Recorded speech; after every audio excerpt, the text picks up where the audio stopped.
We're we're really disappointed, with the outcome. Tough one because it's a game that we had and didn't get it done. Our players played, their hearts out all the way through, believed all the way through. For the most part, did a great job executing. So there's not a whole lot more, could have asked. It was disappointing. You look at it, it was a San Diego State club that could run the ball in the first quarter, but after they lost Washington, it was a different offensive style for them. How did that change the way you guys were playing against them? Yeah, I mean, obviously there, was a starter for the reason and whatnot. But we think that number 22 is a pretty good player too. I don't think a whole lot changed. I think we had a great defensive plan, to combat their run game, especially in certain personnel groupings. And defense had 3 linebackers on the field, and it was very, very effective. The defensive line really made a good push, sealing off, and Max and Jerry both had really good performances up front. How do you grade those 2 DNs? Yeah, I would. I mean, they played well. There's no doubt. Max definitely was a presence out there. And came up with some big sacks. I think the maturation of our interior defensive line showed as well. I think that's something that's going to continue to progress this year and needs to continue to progress. We're counting on Max and Jerry to be forces every week, and for our interior D-line to continue to improve. But they showed up Saturday night. Offensively, Mike comes in, able to move the chains. What was he able to do again this week following his performance again the previous week at Buffalo? Well, they both throw the ball very effectively, and the thing that you immediately saw both in this game and some of the others is that when we got into trouble, he was able to use his feet to keep a play alive or to get a first down. And I think that's probably the biggest difference that you see between the two. Tyler, again, is so efficient, is so smart with the ball, and is playing good football. But I just remember a 3rd and 8 on the beginning of our really long drive, our 80-yard drive, where Mike's feet made some people miss and got a first down at the beginning of that drive to get us going, and that's just something that he brings to the table. Chad, again, another solid week for him. You put him in a position to try a 51-yard field goal, easily able to clear it. 5 for 5, one of 17 kids yet to miss a field goal in the country this year. It's a good snap, good hold, good protection, and then he's been money. He's, I don't hesitate at all in calling on our field goal unit. He's off to a great start. And then last question in terms of San Diego, the final drive after the field goal to go ahead, you squibbed the kick. What was the thinking there? Was not executed the way that we hoped that it would be. We'd squibbed earlier and tackled him on the 23-yard line. Our 2 kickoffs when we went deep, or 2 of the kickoffs when we went deep with it, they were really close to breaking. We made a couple tackles where I don't want to say skin of our teeth, but they have a really good return scheme and team. And so we wanted to squib it effectively to nullify a big return. And it didn't go that way, and it ended up being, a massive mistake. This week you get an NIU club that's deceptive at 1-3, having faced Iowa, Utah, and Florida State. What have you seen from the Huskies? Yeah, we honestly really don't concern ourselves with a record. It's, you said, deceiving. It's,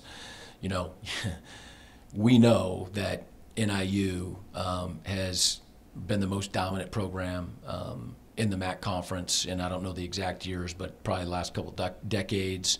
They're picked to win it again this year. The team that I've coached has yet to beat them. They've beaten us in overtime, the last 2 years. They've obviously settled on a quarterback, and they've got the best defense in the league last year, and coming into it, that's what people would say is the best defense in the league.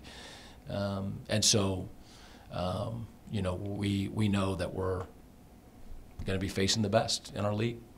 Each of the last 2 years, you've had sizable leads against NIU at half that you've seen evaporate. What is there a different message to your team this year, knowing you've lost in overtime the last 2 years to them? It's not specific to NIU, but part of the message is for the last 2.5 years we've been playing good football and competitive, and we've been in nearly almost every single game.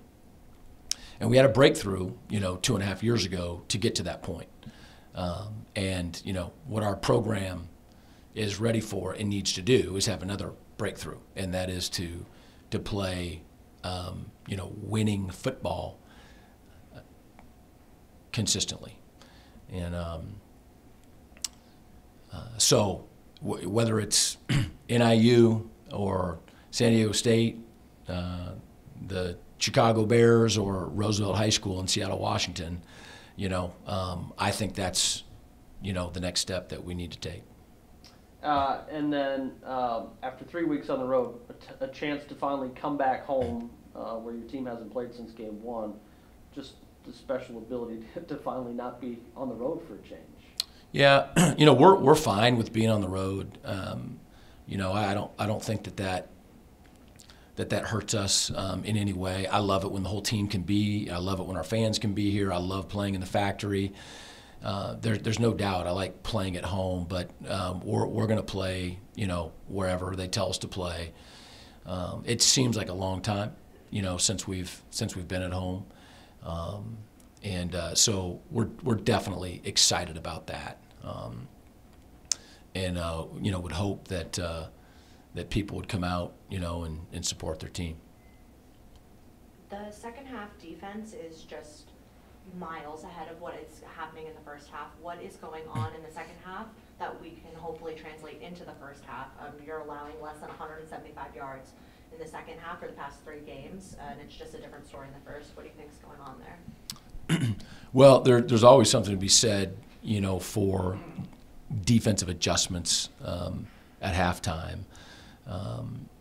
Part of defensive football, both offensive and defensive football too. I mean, you never know what the other team's plan is going to be, right? And they're going to scheme you, and they're going to, you got to figure out exactly what that plan is, and then combat it and attack it as quickly as you can. And halftime's obviously a time to do that. I think too, we do have some new players, some younger players. When you start talking about the depth of our defense, and just because we were really, really good defensively last year doesn't mean that we're going to be really, really good this year. And so you always do have to then every year create, your own new identity. And I think we're doing that. I think that we took another huge step forward on Saturday night. And again, I expect to see continued progress, with our overall defense. But I think our coaches did a great job with the plan this last week. And also talking about our big plays for scores, we have 5 plays for more than 50 yards this season. What do you think is working on those long balls, especially with 2 quarterbacks who can really get the ball down the field? Sure. When we graduated our four of our top wide receivers last year and our quarterback, we knew that we were going to need to continue to develop the guys that we had and recruit receivers. And, we feel, maybe more so than in my 5 years, that we have guys who can beat man, guys who can run on the outside. And that allows for, longer balls to be thrown.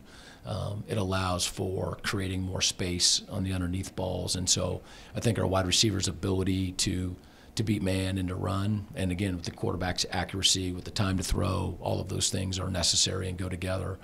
But it's definitely been a weapon for us.